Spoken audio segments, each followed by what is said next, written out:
안녕하십니까? 사랑, 희망, 생명을 전하는 복음방송 진리의 뜰입니다. 성도 여러분 안녕하십니까?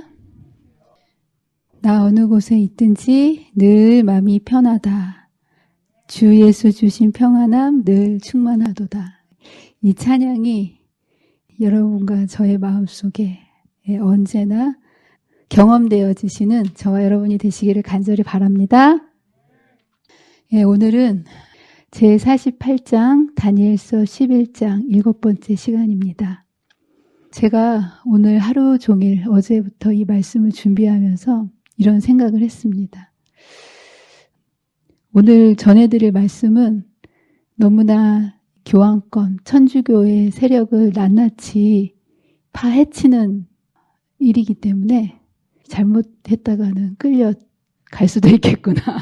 그래서 제가 기도를 드렸어요. 하나님, 제가 약간 겁나기는 하는데 죽을 때 죽더라도 진리를 올바로 전달할 수 있는 용기와 또 영적 분별력을 허락해 달라고. 근데 오늘 마침 찬양을 그 어느 곳에 있든지 주님이 주시는 평안을 주신다는 귀한 찬양, 용기가 돼서 또 열심히 말씀을 전해보도록 하겠습니다. 다니엘서는 다니엘 시대부터 이 세상 마지막 때까지 하나님의 백성들이 어떻게 세상 나라를 대하여 싸워야 할지, 세상 나라가 어떤 나라인지를 하나하나 예언을 통해서 설명해 주고 있습니다. 그래서 다니엘서 2장, 7장, 8장 똑같은 내용을 반복 심화한다고 말씀드렸죠. 이제 11장에서는 상징이 아니라 실제적인 인물들을 등장시키므로 예언을 좀 더 상세하게 묘사하고 있습니다. 그래서 첫 번째 시대에 다니엘서 11장 바사와 헬라의 역사, 왕들의 역사, 두 번째 헬라국 남북조의 역사, 그리고 세 번째 로마 시대의 역사를 통해서 다니엘서 11장의 전반전을 공부를 했습니다. 제가 다니엘서 11장의 모든 예언은 예수님의 십자가를 중심으로 전반전이 있고 후반전이 있다고 말씀을 드렸죠. 그래서 다니엘서 11장 22절까지는 예수님의 초림을 방해하는 악의 세력과 정체와 전략에 대해서 예언을 해 놓은 거고요. 그 다음 다니엘서 후반부 23절부터 45절까지는 두 번째 부분으로 예수님이 십자가에 달려 돌아가시고 난 이후에 남겨진 교회를 공격하는 세력, 예수님의 재림을 방해하기 위해서 하나님의 남은 백성인 교회를 공격하는 악의 정체와 전략에 대해서 공부를 해나가고 있습니다. 그래서 전반부까지는 이제 여러 왕들의 시대가 끝났고 후반부에 교회를 공격하는 악의 세력은 교황권이라고 말씀을 드렸습니다. 여러 시간에 걸쳐서 우리가 교황권의 역사를 배우면서 첫 번째는 이 교황권이 어떻게 생성되었는지, 두 번째는 실제적인 군사 활동을 통해서 어떻게 하나님의 백성과 성소를 공격했는지, 그리고 이제 세 번째로 지난 시간에는 특별히 성소를 공격함으로 인해서 어떻게 하나님의 백성들의 구원의 길을 막아섰는지, 구원의 원리를 전복시켰는지에 대한 것들을 공부하면서 이에 맞서서 싸웠던 용감한 순교자들, 그리고 놀랍게도 종교개혁의 세력이 묘사되어 있고요. 이에 종교개혁의 세력이 비록 교황권을 무너뜨리지는 못했지만 이러한 재림운동의 끝에 대실망이라는 고난 중에 고난, 시련 중에 시련을 통해서 단련되어 탄생된 무리인 남은 무리의 탄생에 대해서 제7일 안식일 예수 재림교회의 탄생까지 다니엘서에 예언되어 있는 모습을 우리가 공부를 했습니다. 자, 그러면서 이제 우리가 지난번에 화제 제도를 통해서 어떻게 하나님의 백성들 그리고 성소를 직접적으로 공격했는지를 공부를 했습니다. 그래서 교황권은요, 전반기 교황권이 있고 후반기 교황권이 있다고 말씀을 드렸습니다. 전반기 교황권은 중세시대의 교황권인데요. 우리가 지금 그렇다면 중세시대의 교황권을 배우고 있는 이유가 무엇일까? 이 교환권은 앞에 있었던 여러 나라들은 몰락하고 난 다음에 다시 일어나는 나라가 없습니다. 바벨론도 메데바사도 그리고 그리스도 로마도 사라지고 끝나는데 여기에 이제 선악의 대쟁투에서 마지막 하나님의 백성을 공격할 핵심 세력인 이 교환권을 계시록에서는 죽게 된 상처가 나음에 세상이 따르더라.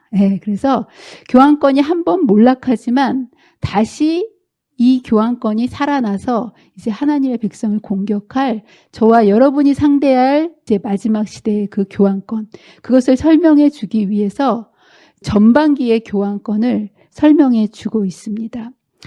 왜 그럴까요? 이 전반기의 교환권이 중세시대의 교환권의 역사를 이토록 자세하게 예언을 해 놓으신 이유는 전반기의 교환권의 모습과 진짜 하나님의 백성을 공격할 핵심 세력인 후반기의 교환권의 모습이 너무나 다른 모습으로 나타날 것이기 때문에 아무도 이 교환권이 하나님을 대적하는 세력이고 하나님의 백성을 공격할 세력이라는 것을 실제로 알아채지 못할 정도로 기만적인 세력으로 마지막 때 공격할 것이기 때문에 하나님께서는 그 정체를 분명하게 규명해 놓지 않는다면 아무도 그 세력이 악의 핵심 세력이라고 알아챌 세력이 없기 때문에 이 전반기의 교환권의 모습을 아주 명확하게 우리에게 예언으로 알려주시고 성취된 모습을 통해서 후에 다시 죽게 된 상처가 나은 이후에 중세 시대 이후의 교환권이 이제 나타나서 하나님의 백성을 공격할 때 무조건 범인이 왜 범인인 줄 알아야지 증거가 있어야 범인이라고 할 수 있지 않겠습니까?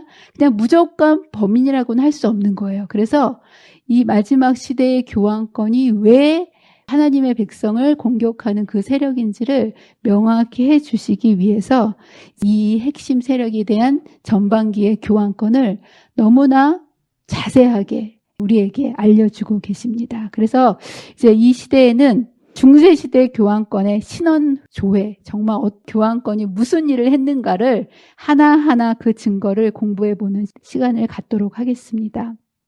교환권은요, 앞에 있었던 다니엘 7장, 8장에 있었던 그 모든 일들을 똑같이 하는 그 교환권의 모습을 우리는 공부하게 됩니다. 다니엘서 11장 36절, 어떻게 교환권이 하나하나 하나님의 백성들을 공격해 갈 것인지를 공부를 해보도록 하겠습니다. 이제 이 북방왕으로 등장한 이 교황은요, 여기에 보면 자기 마음대로 행하며, 교환권의 특징이 이렇다는 거예요. 하나님의 백성을 공격할 핵심 세력을 교환권이라고 얘기하면서 그 교환권의 특성을 하나씩 성경이 예언을 통해서 알려주고 계십니다. 첫 번째 특성이 뭐냐면 이 교환권이 다른 바벨론과 페르시아와 이러한 것들과 다르게 무엇을 주장하냐 하면 신성 모독, 이것이 이 교환권, 하나님의 백성을 괴롭히고 공격할 세력의 첫 번째 특징이라는 것을 여기에서 알려주고 있습니다. 여러분, 신성 모독이 뭡니까? 하나님이 아닌데 자기를 하나님이라고 하는 거, 이게 신성 모독이지 않습니까? 그래서 여기에 이 교환권의 특성 중 가장 큰 특성이 뭐냐면 신성 모독하는 건데 여기에 그걸 이렇게 표현하고 있습니다. 그 왕은 자기 마음대로 행하며 스스로 높여 모든 신보다 크다 하며 비상한 말로 신들의 신을 대적하며 형통하기를 분노하심이 그칠 때까지 하리니 라는 이런 표현이 있는데요. 여러분, 이 내용은 앞에 있었던 다니엘 7장에서 지극히 높으신 이를 말로 대적하며 성도들을 괴롭게 할 것이며 라는 이 다니엘 7장에서의 작은 뿔을 묘사하고 있는 그 교환권을 이야기하는 그 예언과 정확하게 일치합니다. 다니엘 8장에서도 이 작은 뿔을 통해서 교환권을 설명했는데 똑같은 내용을 스스로 높아져서 군대의 주제를 대적하며, 이게 신성모독 아니겠습니까? 진리를 땅에 던지며 자의로 행하여 형통하였더라. 앞에 다니엘 7장, 8장에서 교환권을 묘사했던 그 내용과 똑같이 다니엘 11장에서 그의 행적을 이렇게 이야기하고 있습니다. 데살로니가 후서 2장 4절에 보면 그는 대적하는 자라, 신이라고 불리는 모든 것과 숭배함을 받는 것에 대항하여 그 위에 자기를 높이고 하나님의 성전에 앉아 자기를 하나님이라고 내세우느니라 라고 얘기하면서, 여러분, 신들의 신이 누굽니까? 신들의 신은 누구밖에 없습니까? 하나님밖에 없죠. 근데 이런 하나님을 참담된 말로 그분의 권위와 그분의 위치에 도전하다가 망할 때까지 그리스도마저 업신여기고 제멋대로 굴겠다라는 그 예언을 다니엘서 7장과 8장에서 정확히 예언대로 신성 모독을 하는 모습을 다니엘서 11장 36절에서 묘사하고 있습니다. 또한 다니엘서 11장 37절에 보면 이 신성 모독과 더불어서 또 한 가지 교환권이 특징을 여기서 설명하고 있는데요. 그가 모든 것보다 스스로 크게 하며, 역시 여기에서 교환권의 오망방자한 그 신성 모독의 태도를 이야기하면서 또 하나의 특성을 37절에서 설명해 주고 있는데, 여기에 보면 조상들의 신들과 여자들이 흠모하는 것을 돌아보지 아니한다라는 특별한 특징을 여기에서 설명해 주고 있습니다. 여기에서 여자들이 흠모하는 것을 돌아보지 아니한다라는 이러한 또 다른 특징을 얘기하고 있는데요. 이거는 뭘까요? 성경에서 교회는 무엇을 상징합니까? 여자는 교회를 상징하죠. 참 교회가 흠모하는 예수 그리스도를 무시하는, 그리고 그 예수님을 무시함과 동시에 사실 유대의 여자들이 소망했던 것이 메시아의 탄생이고 온 시대의 소망이 예수님 아니겠습니까? 그런데 이 예수님을 의도적으로 예수님의 탄생을 핍박하고 무시하는 그러한 태도와 동시에 특별한 교리를 가지고 있는 집단을 여기에서 설명해 주고 있습니다. 독신주의를 교리로 선택하는 그런 선지교의 사제 제도와 수녀 제도가 있다는 것을 여기에서 암시하고 있는 모습입니다. 그래서 천주교에서는요, 사제가 독신이 아니면 절대로 될 수 없는 것이 로마 교회의 불변의 법칙입니다. 천주교에는 수녀님이 있고 신부님이 있죠. 둘 다 어떻습니까? 독신으로 지내죠. 근데 여러분, 원래 초대교회에서는 이런 독신 제도가 있었을까요? 없었죠. 사제가 결혼하지 않는 이 풍습은 약 4세기부터 이렇게 서서히 시작돼서 법적으로 이렇게 제정화된 것이 1123년 제1차 라테라노 공의회에서 결정되었다라고 전해지는데, 여러분 생각에 사제 독신주의는 성경적일까요? 아닐까요? 우리는 정말 하나님의 말씀대로 살아야 되지 않겠습니까? 근데 이 제도 하나하나를 우리가 검증해 봐야 되는데, 지난번에 사제 제도가 성경과 일치하는가, 이것을 지난번에 검증해 보지 않았습니까? 그것에 한 일맥상통한 것으로 사제 독신주의는 과연 성경과 일치하는가, 우리가 이것을 분명히 먼저 아는 것이 중요합니다. 하나님께서 에덴에서 주신 제도가 두 가지가 있습니다. 그게 뭘까요? 가정제도와 안식일 제도입니다. 왜 그랬습니까? 여호와 하나님이 이르시되 사람이 혼자 사는 것이 좋지 아니하니, 하나님이 우리를 만드실 때 사람들과 함께 있는 것이 행복하게 되는 것을 알고 계셨어요. 아담을 만드셨을 때 아담을 완벽하게 만들지 않으셨습니까? 그리고 이 세상을 죄 짓기 이전이기 때문에 완벽하게 창조를 해 놓으셨어요. 그럼에도 불구하고 사람이 혼자 있을 때 좋지 않다라고 얘기하셨죠. 예. 그래서 사람은 사회적인 관계 속에서 행복하다는 것을 하나님께서 그렇게 우리를 만들어 놓으셨기 때문에 하나님과의 관계 속에서 행복하고 사람들과의 관계 속에서 행복하게 우리를 만들 때부터 사랑이란 존재는 대상이 있어야 되기 때문에 하나님께서 이 함께하는 가정 제도 속에서 우리가 안정과 행복을 느낄 수 있기 때문에 죄짓기 이전부터 인간에게 가정 제도를 주셨다는 거예요. 분명히 성경에서는 독신을 권장하는 것이 아니라 하나님께서는 가정을 이루어서 함께 사는 것, 이것을 강조하고 계십니다. 그러면서 바울도 성경에서는 결혼해서는 안 된다라는 의무 조항을 요구하지 않습니다. 그래서 히브리서에 보면 모든 사람은 결혼을 귀히 여기고 침소를 더럽히지 않게 하라 그러면서 이런 것들이 성경에서는 우리의 행복을 위해서 함께 가정을 이루고 함께 서로 사는 것, 그것을 권면하고 있습니다. 그렇다면 왜 천주교에서는 이 사제 독신주의를 하나의 교리로 선택한 근거가 무엇이었을까? 여기에 보면 고린도전서 7장에 보면 사도 바울이 이런 결혼에 대해서 이런 것을 이제 우리가 전에 사도행적을 공부할 때도 우리가 공부했지만 사도 바울은 결혼에 대해서 찬성이었을까요? 반대였을까요? 사도 바울은 여러 군데에 결혼 제도에 대해서 반대하지 않고 결혼 제도에 대해서 찬성하는 입장을 가지고 있습니다. 그런데 고린도 교회에 보내는 이 편지에서는 뭐라고 썼냐면 나는 모든 사람이 나와 같기를 원하노라. 바울은 독신이었을까요? 결혼했을까요?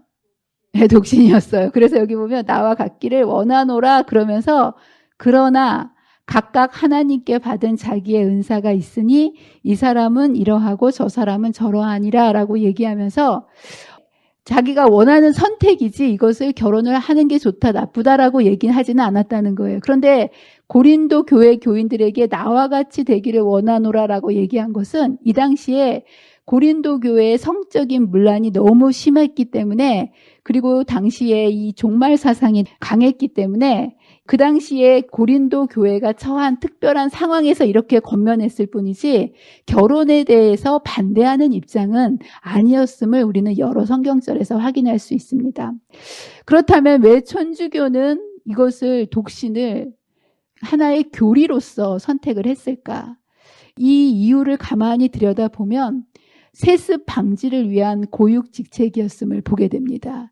이 천주교의 역사를 자세히 들여다보면 표면적으로는 이 금욕과 사목 활동에 필요한 온전한 봉사를 위해서 이렇게 한다고 이야기하지만 실제로는 사제의 독신주의를 선택할 수밖에 없었던 이유는 극심한 교회 세습 문제를 해결하기 위한 하나의 방책이었다는 거예요. 그 당시에 자신의 교구와 본당을 자식한테 물려주는 것이 공공한 일로 여겼고 심지어는 교황직마저도 자식에게 대물림하는 그런 일들이 이루어지고 있었기 때문에 이 교회의 세습권을 못마땅하게 생각했던 여러 봉건 지주나 황제들의 압력에 의해서 어쩔 수 없이 교회의 결혼을 금지하는 그러한 법령이 생길 수밖에 없었다라는 거. 지금도 일반 개신교에서는 세습 문제로 인해서 많은 사회적인 지탄을 받고 있지 않습니까? 지금과 비교할 수 없을 정도로 막강한 힘을 가지고 있었던 그 당시에 이 성직자들이 자신들의 이러한 교구와 예배당과 심지어 이 교황권까지 물려주려고 했을 때 이것에 대해서 반발할 수밖에 없었고 이제 이것을 고육직책으로 인해 가지고 성서적인 근거가 없었음에도 불구하고 이제 이러한 제도를 인간적으로 만들어 놓게 되었다라는 거. 그러나 심지어 첫 번째 교황이라고 했던 베드로도 성경에 보면 누가 있다고 표현이 되어 있습니까? 장모님 이야기가 나오는 걸 보면 베드로도 결혼을 했을까 안 했을까요?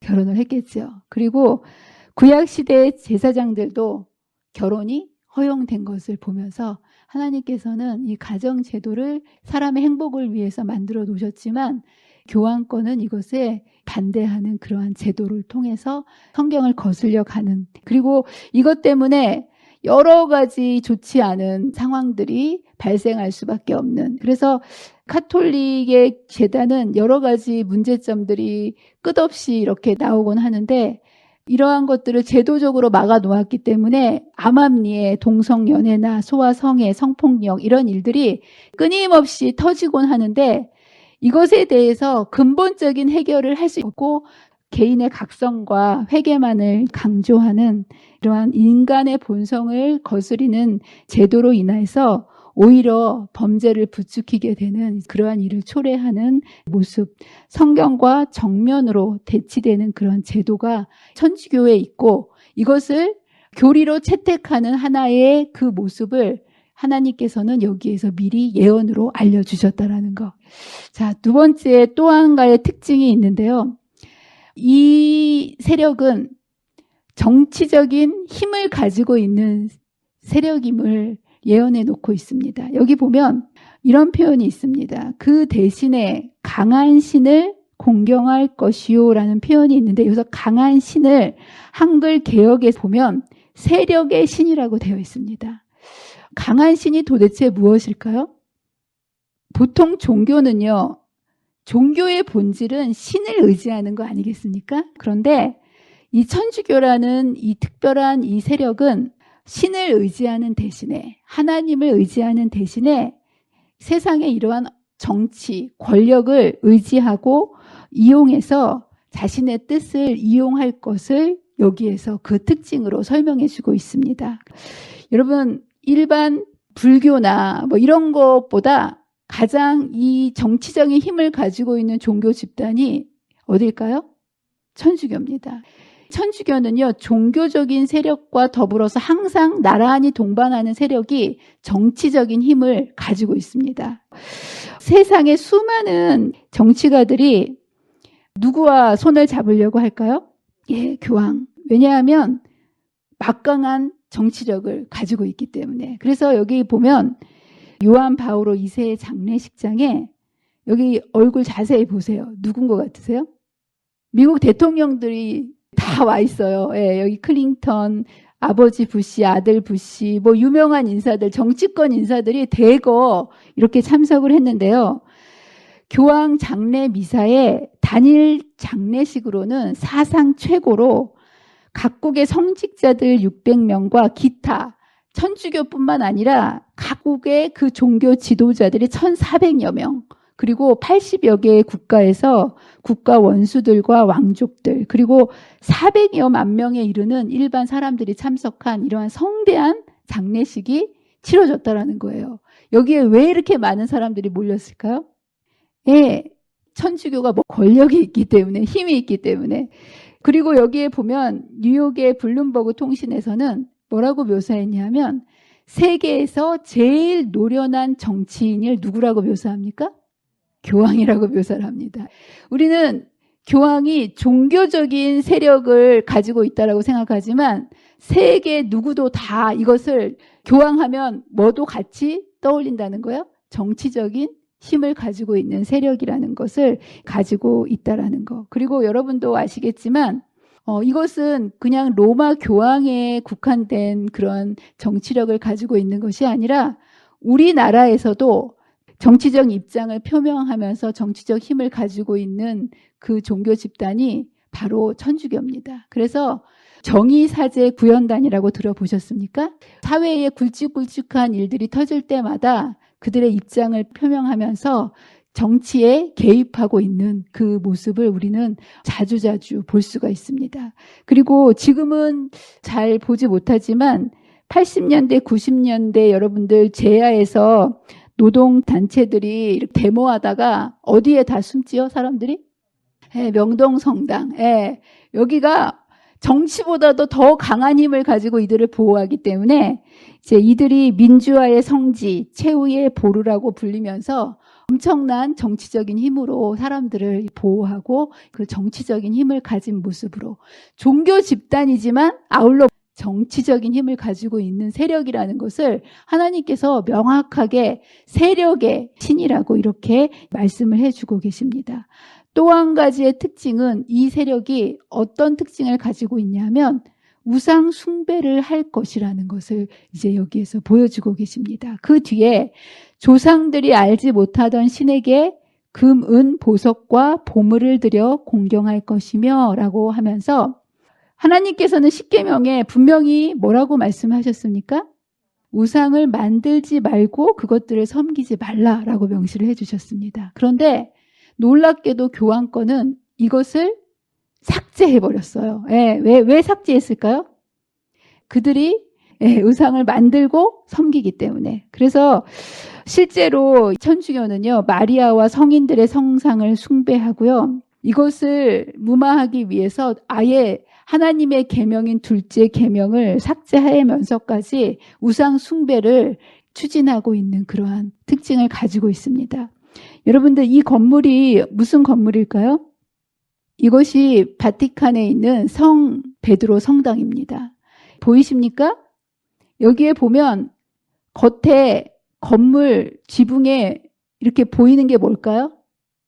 이게 성상들입니다. 12사도들을 비롯해서 성 베드로 성당 안에만 이러한 조각물들이 395개가 있습니다. 그리고 안과 밖에 수도 없이 많은 이러한 성상들이 있고요. 특별히 안에는 제사를 드리는 제대가 있습니다. 이것을 캐노피라고 얘기하는데요. 1000개. 여기 보면 제단 보이십니까? 왼쪽에 있는 것이 하나의 미사를 드릴 때 이곳에서 제사를 드리는 제사 장소입니다.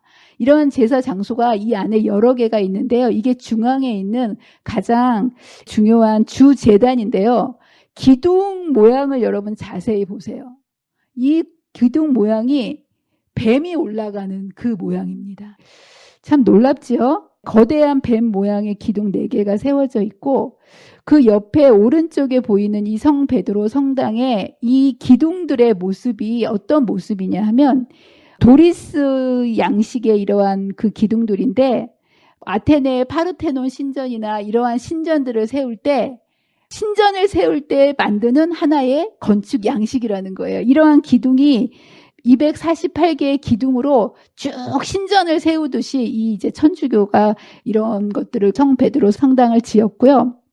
특별히 여기에 보면 노란색으로 동그라미 쳐진 부분 보이십니까? 여기가 건축물의 박공이라고 이제 이야기를 하는데요.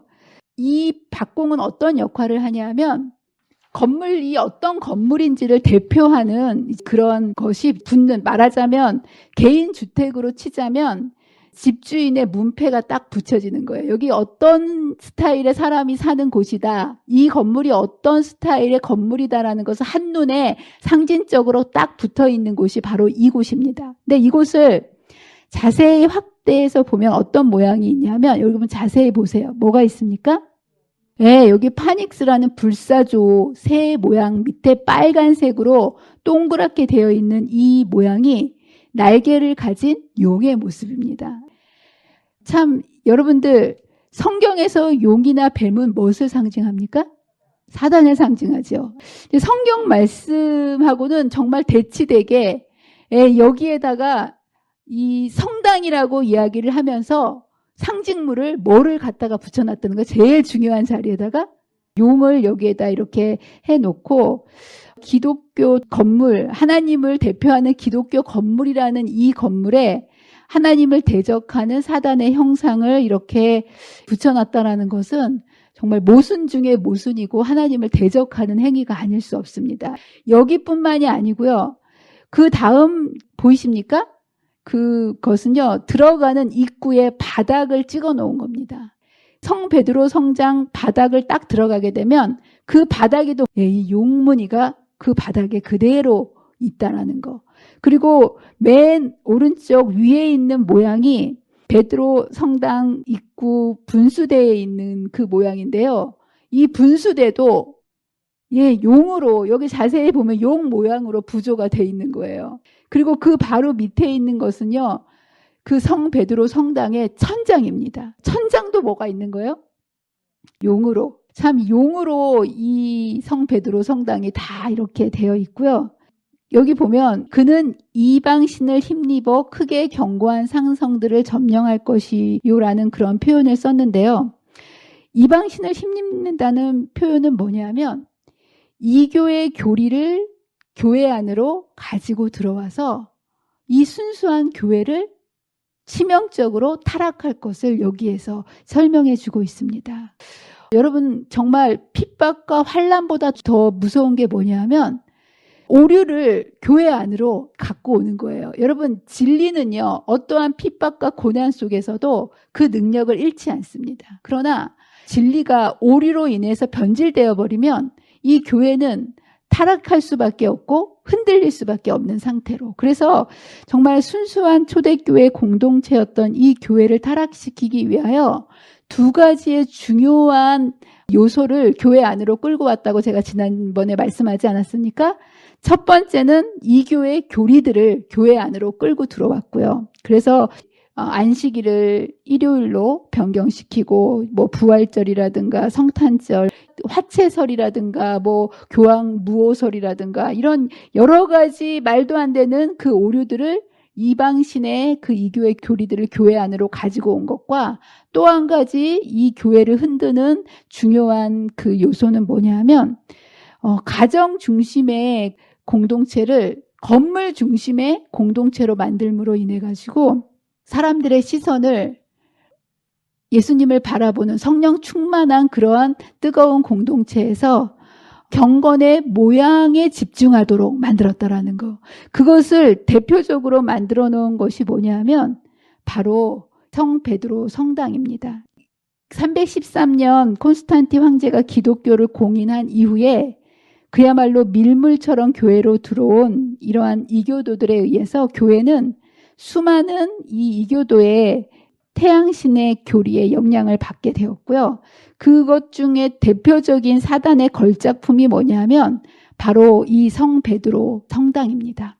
그래서 여러분들 이 성 베드로 성당은 말은 성 베드로를 기념하기 위해서 지은 성당이라고, 하나님께 예배를 드리기 위한 성당이라고 이야기하지만 실제로 이것은요, 태양 숭배를 위한 하나의 건축물이라는 것을 이제 우리가 공부를 해보면 알 수가 있습니다. 이거는 여러분, 여기에서 이것이 태양신을 숭배하는 중요한 건축물이라는 것을 우리가 어떻게 알 수 있냐면 성 베드로 성당 광장 중앙에 우뚝 서 있는, 여기 보세요. 뭐가 있습니까?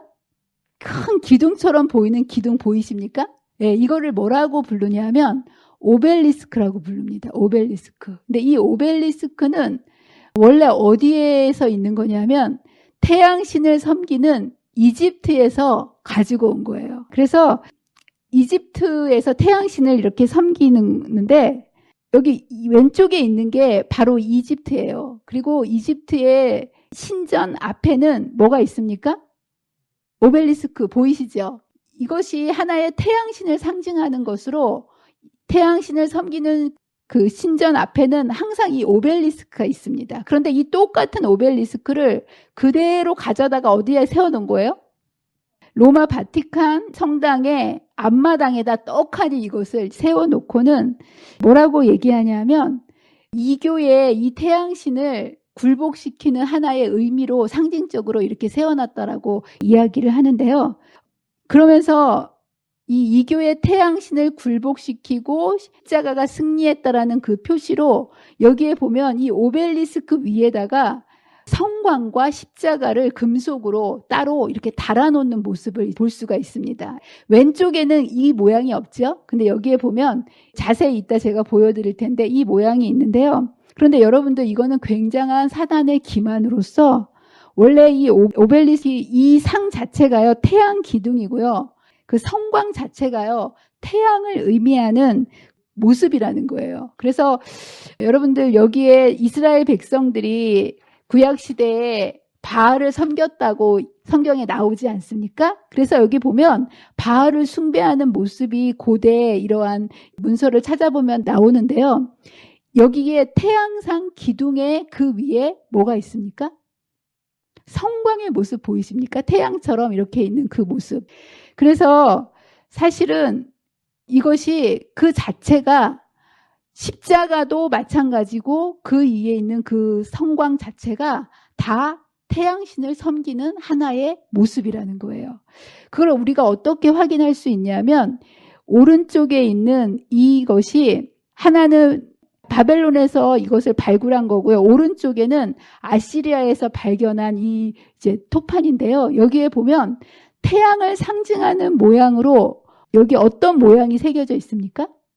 태양을 상징하는 거를 십자가로 표현하고 있습니다. 원래 십자가는 사실 로마 시대 이후에 우리가 십자가를 이제 기독교의 상징으로 알고 있는데, 문서들은 하나는 왼쪽의 것은 바벨론 시대 거고요. 오른쪽의 거는 아시리아 시대 건데 둘 다 태양을 상징하는 모양을 십자가로 표현을 해놓고 있습니다. 그래서 실제로 이것이 십자가를 그 오벨리스크 위에다 세워서 태양 숭배를 타파하는 거라고 얘기하지만 그것은 아니고 오히려 태양을 숭배하는 그것을 교묘하게 숨기고 그 상징물을 세워 놓았다라는 거. 그래서 이것을 가톨릭이 태양 숭배 사상을 교회 안에 가지고 들여오고 그것을 우리가 어떻게 다시 한번 이거를 증명할 수 있냐면 이것이 바티칸 성당의 앞마당의 그 광장의 모습입니다. 근데 여기 모습을 보면 여러분 선이 보이시죠? 이 선이 십자가 모양과 X자가 겹쳐 있는 거 보이십니까? 이 십자가와 이 X자 모양, 이것이 태양을 상징하는 하나의 상징물입니다. 이것을 그 당시에 바벨론의 태양신의 문양인 이 돌에 새겨진 이 모양을 보면 바벨론의 태양신을 쉐메시라고 하거든요. 이 돌의 화살표 모양을 자세히 보세요. 십자가 모양에다가 X자 모양으로 이 문양이 표시되어 있는 거 보이십니까? 그래서 바티칸 광장의 이 모양 자체가 태양신의 쉐메시의 형태를 그대로 따서 설계된 모양이고요. 심지어는 그 안에 원이 있는 모양까지도 똑같이 이 바티칸 마당에 있는 이 모양에 그대로 표현해 놓고 있다라는 거. 그리고 태양신을 상징하는 또 하나의 상징이 뭐냐면 수레바퀴입니다. 그래서 열왕기하에 보면 요시야 왕이 개혁을 할 때 이렇게 개혁하는 글을 써 놓으면서 뭐라고 했냐면 또 유다 열 왕이 태양을 위하여 드린 말들을 제하여 버렸으니 또 태양 수레를 불사르고 라는 표현이 나오지 않습니까? 그래서 이 수레바퀴가 하나의 동그란 모양을 띠면서 그 당시에 태양신을 상징하는 모습이었다는 거예요. 그래서 여기 보면 아까 우리가 보았던 그 똑같은 무늬가 여기 있지 않습니까? 십자 모양과 X자 모양이 겹쳐서 있었던 이 모양, 이것이 태양을 상징하는 모양이고 고대 태양신을 숭배하는 여러 유적지들의 이 수레바퀴 모양이 보이십니까? 이 모양이 태양신을 숭배하는 여러 곳에는 곳곳에 이 모양이 있다라는 거. 그래서 이 바티칸 신전은요, 이 모양을 그대로 번따서 만들어 놓고요. 이 앞에 있는 그림이 어떤 그림이냐면 바로 페르시아에 있는 그 사제가요, 왕에게 태양 우상의 모양을 건네주는 모양인데요. 이 모양이 그대로 요 가운데 있는 그 모양으로 나타나는 모습을 보게 됩니다. 그리고 놀랍게도 바티칸 성 바오로 성당 자체가 바로 이 태양 우상의 그 모양과 일치하도록 이 건축물이 처음부터 이렇게 설계가 되었다라는 거예요. 그래서 여기에 보면 중간에 세워놓은 이것 자체에 하나의 이 축을 중심으로 해서 이 모양을 그대로 태양신의 그 신전의 모습을 거기에다 묘사해 놓고 있고요. 이것을 자세히 확대해 보면 십자가 모양과 그 밑에 뭐가 있습니까? 그 태양의 모습 보이십니까? 그래서 이 바티칸 베드로 성당은요, 이스라엘의 바알신과 바벨론의 쉐메시, 페르시아의 미트라 우상의 그 형상들을 다 복합적으로 고려해가지고 만들어 놓은 건축물이고, 이러한 것들을 상징하는 상징물들 그리고 우상들이 가득 있는 곳이 바로 이 성 베드로 성당입니다. 그리고 여기 맨 오른쪽에 보이는 이 태양 모양의 기구는요, 여기 중간에 빵 아시죠? 성만찬 예식을 할 때 여기에다가 빵을 껴놓고 여기에다 절을 하고 제사를 드리는 그 용도로 여기 십자가와 더불어서 태양의 모습을 그대로 여기에다 묘사해 놓고 있다는 거. 이런 것들을 바라보면서 로마 교황은 하나님을 섬기는 것이 아니라 하나님을 빙자해서 이 교회의 교리들을 그대로 교회 안에 가지고 와서 카톨릭이라는 이 교회는 태양신을 섬기는 종교라는 것을 우리는 의심할 여지 없이 확인할 수가 있습니다. 또한 이 교회의 사상들이 교회 안으로 들어온 대표적인 게 뭘까요? 영원 불멸 사상, 지옥설, 교황 무호설, 화초설, 그리고 여러분들 특별히 대표적인 것이 뭘까요? 태양신의 예배일인 썬데이를 예배일로 안식일을 바꿔버렸다는 거예요.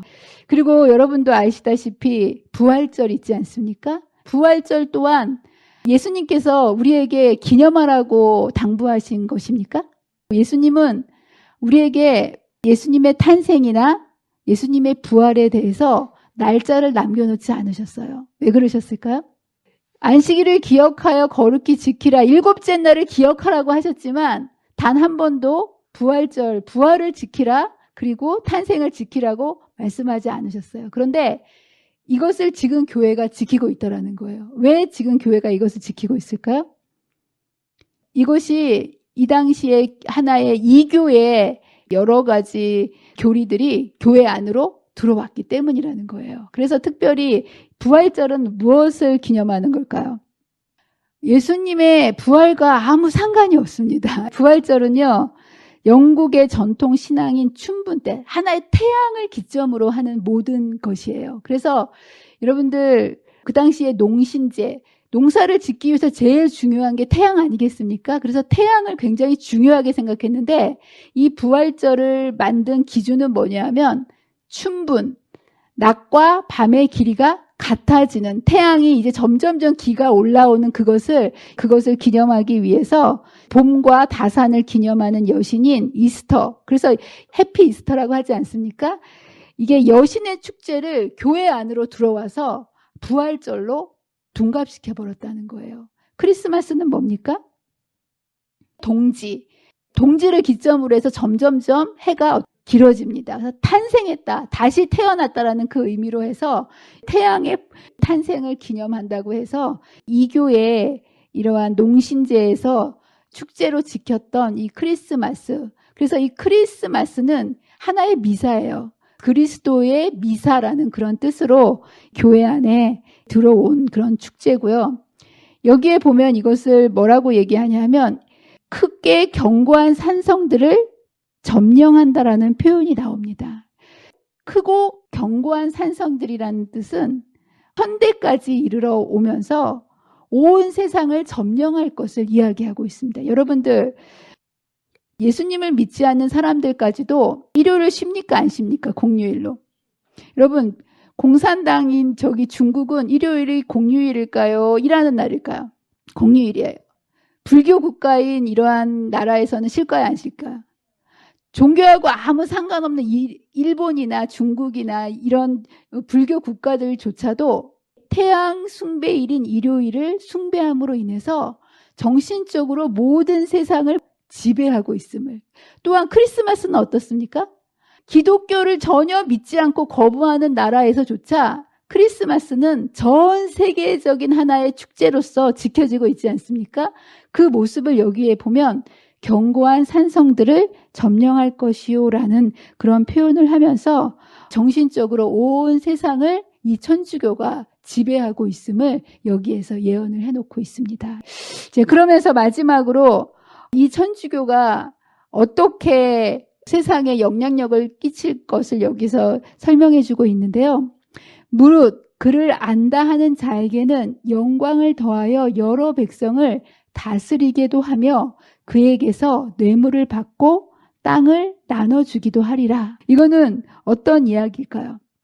무릇 그를 안다 하는 자에게는, 이 교황권의 전성시대 동안 그리고 지금에도요, 왜 사람들이 그렇게 교황권이 가는 곳곳마다 열광하고 모여듭니까? 교황한테 잘 보여야 살아남기 때문에. 중세시대에도 유럽 각국의 왕위가 교황에 의해서 좌우되지 않았습니까? 이제 지금도 죽었던 그 세력이 다시 살아난 지금에도 똑같은 그런 세력을 가지고 여기에 보면 교환과 친분을 맺고 좋은 관계를 가진 이러한 사람들에게 어떠한 정치적 기반이나 그리고 그들의 뒤를 봐주는 그것들을 정확하게 예언을 해놓고 있습니다. 참 놀랍지요?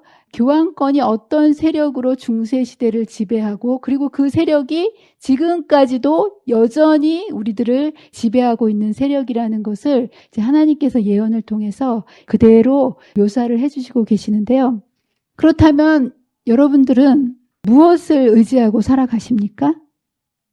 무엇을 의지하고 살아가야 되겠습니까? 세상의 사람들은 이러한 교황권, 세력의 신들을 의지하면서 그들의 인생에 힘을 얻고 이런 것들을 의지하여 이제 살아가는데요.